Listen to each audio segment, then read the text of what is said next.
But black parents, please stop putting your bills in your kids' name. I'm trying not to cry. I'm trying to be able to talk. But y'all, when I tell y'all I just turned 28 2 weeks ago, why am I still being punished for shit that happened before I was even an adult is crazy to me. I know my mama probably gonna be mad I'm making this video, but it's like, if I still gotta deal with it, you gonna have to hear about it. Let me vent, let me cook.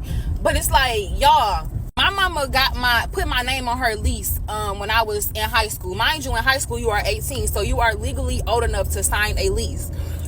Y'all, she ended up getting evicted. And so first of all, she got evicted after I moved out.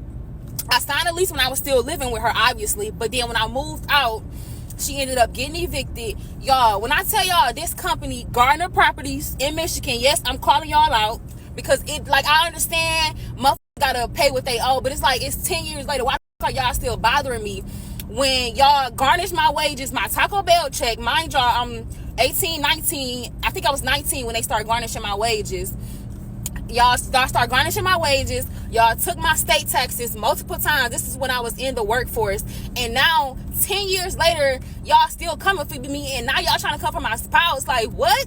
If it was me that did this, I would understand. Because it's like, you owe this. But this is something I did not do. I was a kid. When your parents tell you to, sign this, you're like, sign this so we can move. You're going to do it. It's your parent, right? But it's like, I'm still being punished for this 10 years later. Then on top of that, I have never been able to get a light bill in my name because there was a light bill in my name before I was an adult. Like, thank God for my husband, because what would I do? Like, bro, like, this is so frustrating, bro. And what's sad is I'm not the only one. I'm not the only black girl, especially black girls. I'm not the only black girl that has experienced this, bro. Like, and black boys too, y'all not exempt. I just feel like it's most likely to happen to black girls. But bottom of the line, stop putting stuff in y'all kids' name, because nine times out of 10, if you mess your credit up, you're gonna mess theirs up too. And let them get a fair chance at life.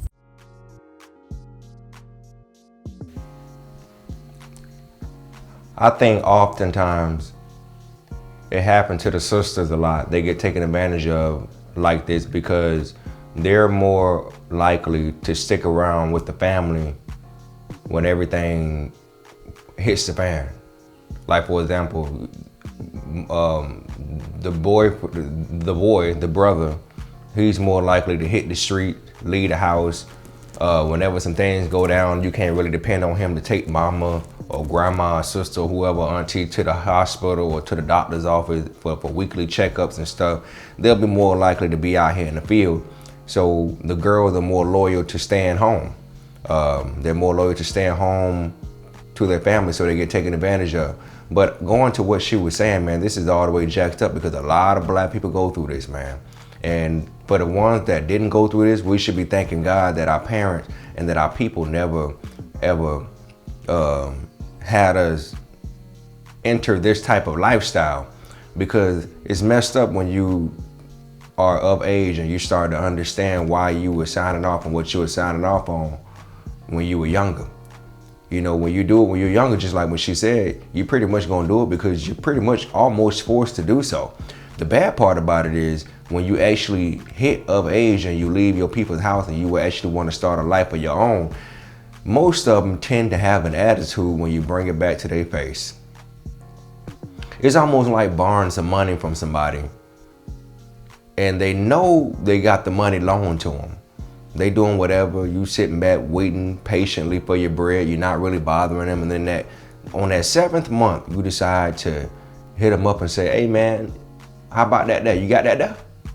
And they start catching the attitude and here y'all go. Y'all probably gonna end up breaking up the friendship or whatever the case may be, the relationship, and y'all never gonna trust each other or talk again because somebody decided not to take accountability for their action.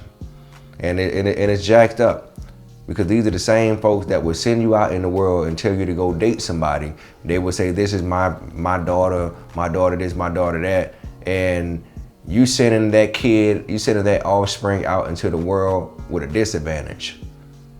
And you'll be the main one trying to convince somebody who come with something to take on that type of responsibility. Thank God, old girl said that she thanked God for her husband. She lucky she got somebody in her corner that's actually helping her out and looking out for her. But at the end of the day, man, this is why it's very important to make sure that you have your ducks in a row at all times, especially when a rainy day comes.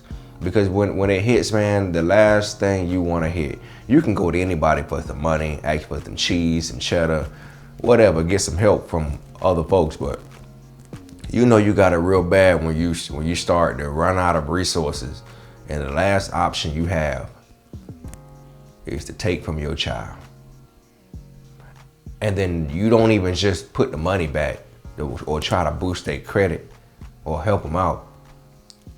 You send them out the house into hell.